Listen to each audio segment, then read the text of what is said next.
తిరుపతిలోని మహతి ఆడిటోరియం వేదికగా 3 రోజుల పాటు జరగనున్న 13వ పంచగవ్య వైద్య మహాసమ్మేళనం ఘనంగా ప్రారంభమైంది. పంచగవ్య విద్యాపీఠం, పంచగవ్య డాక్టర్స్ అసోసియేషన్ సంయుక్తంగా నిర్వహిస్తున్న ఈ మహాసమ్మేళనానికి దేశం నలుమూలల నుంచి పంచగవ్య వైద్య శాస్త్రంపై పనిచేస్తున్న శాస్త్రవేత్తలు, గవ్య ఉత్పత్తి నిర్వాహకులు, గోశాల నిర్వాహకులు, గో రక్షకులు హాజరయ్యారు. ఈ సదస్సులో పంచగవ్య శాస్త్ర విద్యార్థులు గో విజ్ఞానానికి సంబంధించి కొత్త విషయాలపై తమ పరిశోధనా పత్రాలు సమర్పించారు.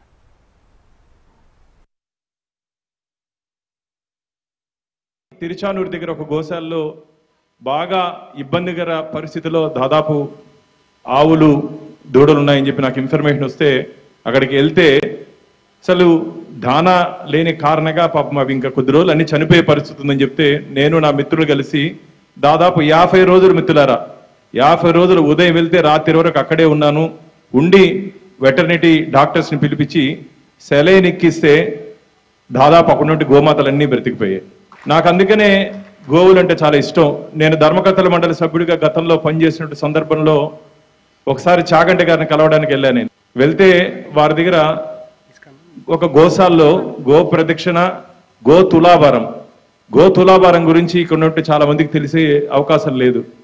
ఒకసారి గోమాతకు తులాభారం చేస్తే దాదాపు 3 కోటి దేవతలకి మనం తులాభారం చేసినట్టు ఫలితం మనకు దక్కుతుంది. ఆ వసతిని తిరుమల తిరుపతి దేవస్థానాలు కూడా నేను ఏర్పాటు చేయాలని చెప్పి ఆ రోజు బోర్డులో అంశాన్ని లేవనెత్తిస్తే నా మిత్రుడు నాతో పాటు ఆ రోజు బోర్డు మెంబర్ శేఖర్ రెడ్డి గారు చెన్నైలో ఉంటారు.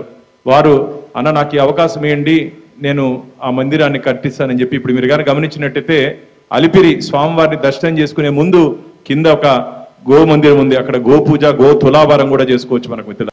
ద్రౌపది ముర్ము గారు మన ప్రెసిడెంట్ ఆఫ్ ఇండియా గారు మొదటిగా రాష్ట్రపతిగా ఎన్నికైన తర్వాత నేను రిక్వెస్ట్ చేశాను, కిషన్ రెడ్డి గారు ఆ ప్రోగ్రామ్కి కోఆర్డినేటర్ ఉంటే ప్రోగ్రామ్ అంతా ఫిక్స్ అయిపోయింది బాను, ఇప్పుడు కష్టము అన్నారు.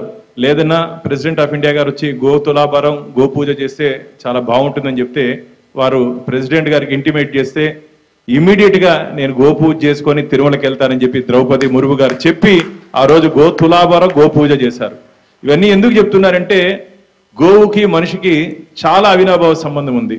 తల్లిపాలు మనం 1 సంవత్సరం 6 నెలలు తాగుతాం, తిరిగి ఆ ఆవు పాలతోనే మనం జీవితాంతం బ్రతుకుతున్నామంటే కన్న తల్లిని ఏ విధంగా గౌరవిస్తామో గోమాతను కూడా అదే విధంగా గౌరవించాలి.